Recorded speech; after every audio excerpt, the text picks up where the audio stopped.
Our next story is a mystery about two women who simply vanished. They lived near each other in a picturesque part of North Wales, and they were last seen in the same vicinity. And yet they went missing 2 years apart. First of all, Mrs. Peggy Goodman. She lived alone, and though she was 81 years old, she was far more energetic than many people 20 years younger. She frequently went hiking, attended demonstrations for CND, and sometimes went away from home without telling anyone. She was last seen near her home 6 days before Christmas in December 1982. And then on January the 4th this year, a second woman went missing from just down the road. Our reconstruction is in English, though the community usually speaks Welsh. The place is a village set beside the River Dee called Corwyn. It's a few miles from the tourist centre of Llangollen and on the A5. On the 4th of January this year, Mrs. Myfanwy Jones disappeared without trace, just half a mile from where Mrs. Goodman was last seen. Myfanwy has been a popular and well-known figure in the small community of Corwyn. Happily married with a 20-year-old son, the family have lived in the town for over 21 years. One Friday afternoon, 4 months ago, Myfanwy was visiting a friend in nearby Cloudponkin. Well, we didn't go very far from Corwyn. We just drink and drive business. I'm looking forward to it. I think it'll be a lot of fun. I'm very grateful to you for helping me. Oh, it's no trouble, Yes. no trouble. I'll be off now. Right. And I'll definitely see you Monday. Remember to call. Yes, I will. Have a nice time tonight. Oh, yes. Unaware that she'd missed the bus, Myfanwy left for home. She was looking forward to going out to dinner that evening with her husband and friends, and she wanted to be home early to get ready.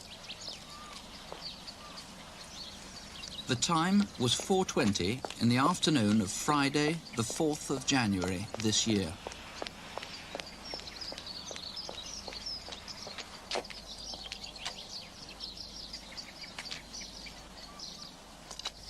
Mrs. Griffiths, I've missed the bus. I'm going to walk.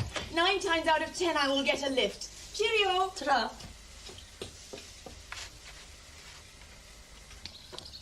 This woman is the first of several witnesses who were to see Myfanwy as she started to walk the 1.5 miles home.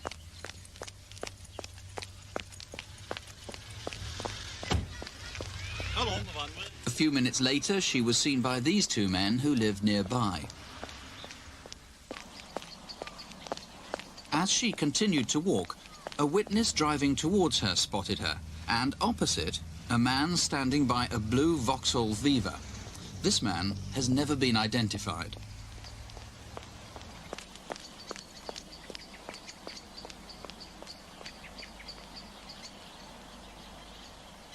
There were several sightings of Myfanwy as she passed the small housing estate at Myfanwy.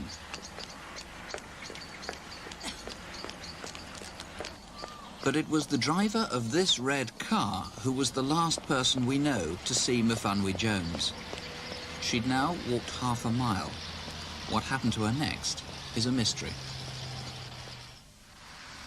5 minutes later, further down the road, a passing motorist found this deerstalker hat. It wasn't Myfanwy's, and no one has yet claimed it.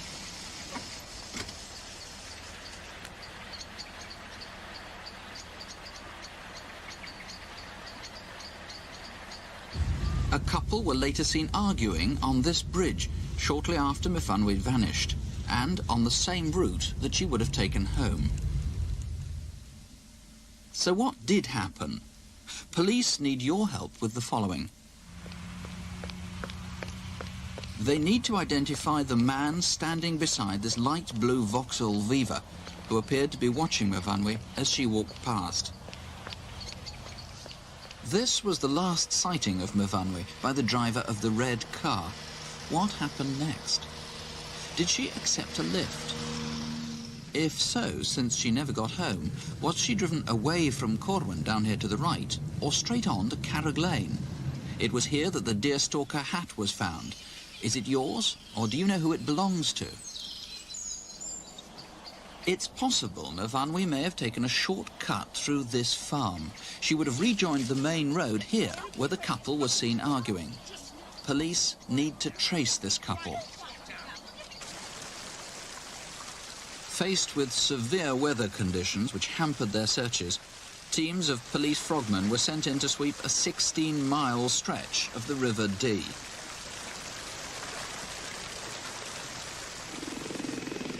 Air and ground searches were made over difficult terrain. And villagers joined the police in scouring the countryside. But so far, nothing has been found. Police are certain Myfanwy Jones would not, of her own choice, have left the home and family she loved, and they now fear for her safety. Her husband, Emir, and son, Keith, wait anxiously for news. Well, the hardest part of it has been the waiting and the not knowing what has really happened. It's been a great burden, really, to think one day after the other, nothing, no answer coming to the problem at all. If anybody has got any information, however small, if they would kindly come forward and either report it to either to the BBC or to the police locally or anywhere in North Wales, I'd be more than grateful. Well, the detective looking for Myfanwy Jones, and indeed for Peggy Goodman, is Chief Inspector John Cook. Do you actually link the two? Do you think that the two women went missing for similar reasons? No, we don't. From the inquiries we've conducted, both into Mrs. Goodman's background and Mrs. Jones's background, we don't feel that they are connected. Looking at the Myfanwy Jones disappearance, just remind ourselves of the geography. Corwin, of course, not far from Llangollen. Let's take a closer look at that. And we can see the bungalow, her friend's bungalow, which she left at 4:20, wasn't it? 4:20, that's correct. And she was seen by the woman at the bus stop walking down to where the Vauxhall Viva was. And that's the man by the blue Viva. What description do we have of him? He's described by our witness as being a middle-aged man, approximately 45 years of age, medium build, with dark collar-length hair, sideburns, and wearing what we believe to be a sheepskin coat. He might, of course, have absolutely nothing to do with her disappearance. Oh, absolutely. It's a matter, really, of eliminating from our inquiries, tracing him and eliminating him. OK. She then walks further down the road towards Corwin, and I think the last sighting of her was about 4:35. We said that was the red car going the other direction, wasn't it? That's correct, yes. And then she...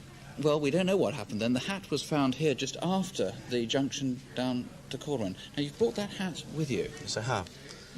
It's a deerstalker hat, well used, well worn, but in good condition. As you can see, it's a herringbone pattern.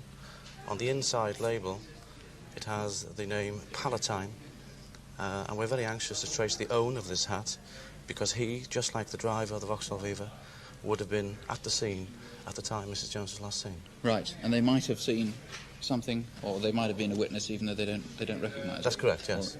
OK. Now, then there was the couple on the bridge, of course. They were seen to be arguing. What do we know about that couple?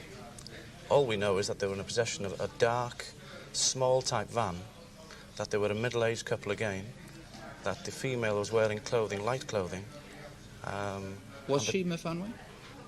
It's possible, but extremely doubtful, bearing in mind that that incident was approximately 25 minutes after Mrs. Jones's last sighting. Very briefly, is there any other appeal that you'd like to make to viewers in this case? Yes, I would. I would like to anybody who saw Mrs. Jones that afternoon to come forward and to contact us this evening. All right, John Cook, thank you very much indeed. Thank you. If you can help, the number, 811-8055, as always, 811-8055, or you can ring North Wales Police Direct. Here's their number at Wrexham, 353 111. That's 0978 for Wrexham, 353 111.